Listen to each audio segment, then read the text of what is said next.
पंडालों के बाहर माइक से ऐलान तो कहीं घर घर जाकर क्यूआर कोड स्कैन कर असहमति दर्ज कराने की अपील, कहीं व्हाट्सएप पर मैसेज भेजकर मेल कराने की कोशिश। इससे उलट कहीं गणेश पंडालों के बाहर लगे समर्थन के क्यूआर कोड तो कहीं घर घर और दुकानों पर जाकर बांटी जा रही पर्चियां, और इन सब के साथ एक अपील समर्थन दर्ज कराने की। सोशल मीडिया से लेकर सड़कों तक एक अभियान है जो इस वक्त अपने चरम पर चल रहा है।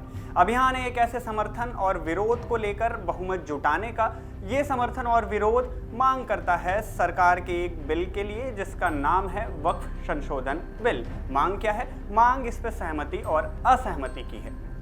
अब क्या है ये बिल और क्यों सड़कों पर दो समुदायों के लोग इस तरह से जनता से अपील कर रहे हैं और क्या कर रहे हैं, सब समझाएंगे इस वीडियो में। हेलो एंड वेलकम, मैं हूं शुभम और आप देख रहे हैं इन खबर। 8 अगस्त साल 2024 को लोकसभा में एक बिल पेश किया गया। बिल का नाम रखा गया वक्फ संशोधन विधेयक साल 2024। बिल का मकसद है मुस्लिम समुदाय की उन सभी संपत्तियों और धार्मिक संस्थानों के प्रबंधन और नियमन के लिए जो कि वक्फ बोर्ड के मालिकाना हक के अंदर आते हैं।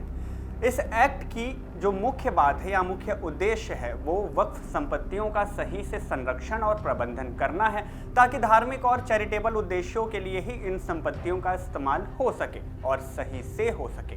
अब ये संपत्तियां कितनी हैं? देश के सभी 32 वक्फ बोर्ड की संपत्ति को लेकर अलग अलग मीडिया रिपोर्ट्स में अलग अलग दावे किए जाते हैं, लेकिन सभी को मिलाकर एक आंकड़ा भी दिया जाता है। रिपोर्ट्स के मुताबिक वक्फ बोर्ड के पास 8,65,644 अचल संपत्तियां हैं। लगभग 9.4 लाख एकड़ की वक्फ की ये जो जमीन है, ये अनुमानित कीमत भी है। इसकी अनुमानित कीमत क्या है? 1.2 लाख करोड़ रुपए की। अब इस आंकड़े पर भौहें क्यों सिकुड़ती हैं? इसलिए क्योंकि इस आंकड़े के साथ एक और बात कही जाती है, बात कि दिल्ली का कुल एरिया करीब 3.6 लाख एकड़ का है, जबकि वक्फ बोर्ड के पास 9 लाख एकड़ से ज्यादा की जमीन है। मतलब कि वक्फ के पास जितनी संपत्ति है उसमें 3 दिल्ली आराम से बस जाएगी। इसके अलावा इस बोर्ड के लिए एक और बात कही जाती है कि देश में वक्फ बोर्ड के पास भारतीय सेना और रेलवे के बाद सबसे ज्यादा जमीन है, यानी कि वक्फ बोर्ड देश का तीसरा सबसे बड़ा जमीन मालिक है। और ये सारी संपत्तियां 2009 के बाद दोगुने रफ्तार से बढ़ी हैं। इसी रफ्तार में आरोप के मुताबिक कई सारे मंदिर और विवादित भूमि को भी वक्फ की जमीन करार कर दिया गया था, जिसके बाद वक्फ की असीमित शक्तियों और उनके नियमों और प्रावधानों पर पुनर्विचार करने की बात कही गई। अब जब वक्फ कानून के प्रावधानों में 44 बदलावों वाले इस बिल को सदन में पेश किया गया तो सवाल उठे। कई मुस्लिम नेताओं और विपक्षी सांसदों ने अपना विरोध दर्ज कराया। उनका कहना था कि ये विधेयक मुसलमानों से बात किए बिना पेश किया गया है। इसके बाद ये मुद्दा और गरमाया और इसे संयुक्त संसदीय कमेटी यानी कि जेपीसी के पास भेज दिया गया। किस लिए? विचार और विमर्श करने के लिए। इस समिति ने इस मुद्दे पर बैठक शुरू की और फिर इस विधेयक पर आम लोगों से, गैर सरकारी संगठनों से और विशेषज्ञों से भी सुझाव मांगा। ये भी कहा गया कि सभी हिस्सेदारों की बात सुनी जाएगी और मुस्लिम जानकारों से भी राय ली जाएगी, जिसके बाद रिपोर्ट को आगे भेजा जाएगा। सहमति और असहमति को दर्ज कराने की तारीख भी तय की गई। अंतिम सीमा रखी गई 13 सितंबर तक की। इसके बाद 6 सितंबर को जुमे की नमाज के दौरान जेपीसी को सुझाव भेजने के लिए क्यूआर कोड का इस्तेमाल करने का ऐलान किया गया और बस 2 घंटे के अंदर ही 6 लाख लोगों ने इसका इस्तेमाल भी किया और अपना विरोध यानी अपनी असहमति को दर्ज कराया।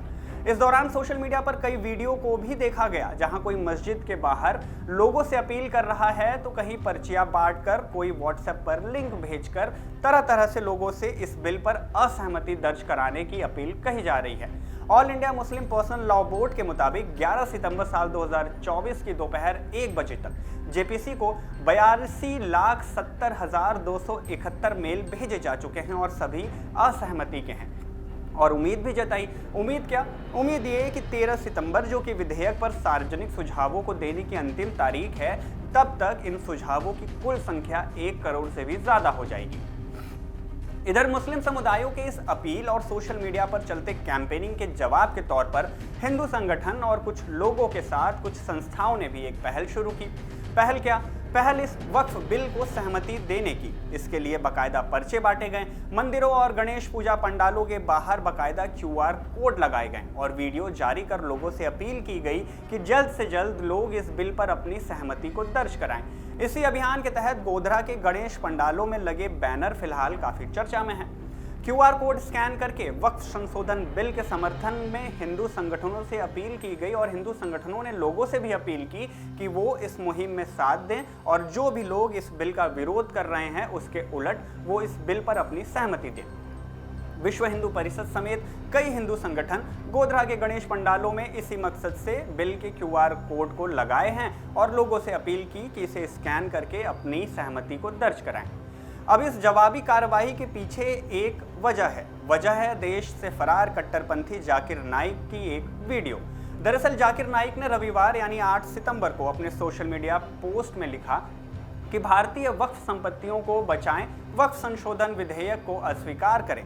आइए हम सब मिलकर वक्फ की पवित्रता की हिफाजत करें और मुस्तकबिल की पीढ़ियों के लिए इसे बचाने की तरफ आगे बढ़ें। वीडियो भी जारी किया गया। वीडियो में यह भी कहा गया कि अगर कोई बुराई देखते हैं लेकिन उससे बदलते नहीं हैं और ना बदलने की कोशिश करते हैं तो जल्द ही अल्लाह उन सभी पर अपनी सजा भेजेगा। आगे भी कहा गया कि भारत के करीब 50 लाख मुसलमानों को वक्फ संशोधन बिल जो है उसको नकारना चाहिए। भारत के मुसलमानों के रूप में अगर हम मुस्लिम वक्फ संपत्तियों को उम्मह से छीने जाने से नहीं रोक पाते तो हमें इसके लिए जवाबदेह ठहराया जाएगा। अब इस वीडियो के सामने आने के बाद अल्पसंख्यक मामलों के मंत्री किरण रिजिजू ने भी अपनी प्रतिक्रिया दी। इस बिल के सहमति और असहमति के बीच मुसलमानों को गुमराह नहीं करना चाहिए। भारत एक लोकतांत्रिक देश है और लोगों को अपनी राय रखने का अधिकार है। झूठे प्रचार से गलत बयानबाजी होगी। किरण रिजिजू के इस बयान के बाद इस मुद्दे को और हवा मिली।